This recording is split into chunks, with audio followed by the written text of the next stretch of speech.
Do you want to adjust your window screen? Whether you need to flip or rotate it into portrait or landscape mode, or switch it back to normal, Windows has built-in settings to help. So in this video, we will show you how to tilt, turn, or adjust your screen in Windows. Now what you will need to do first is to right-click on an empty space on the desktop, click Display Settings,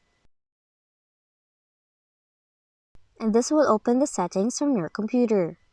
Now you have to choose the Display Orientation drop-down menu, select a new setting, then you can choose Landscape, Portrait, Landscape Flipped, or you can also have Portrait Flipped.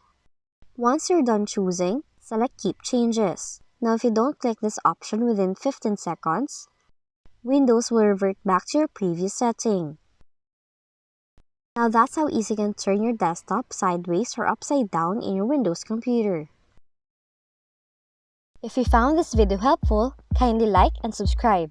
You may also click and turn on the notification bell so you can be notified from whenever we release new videos.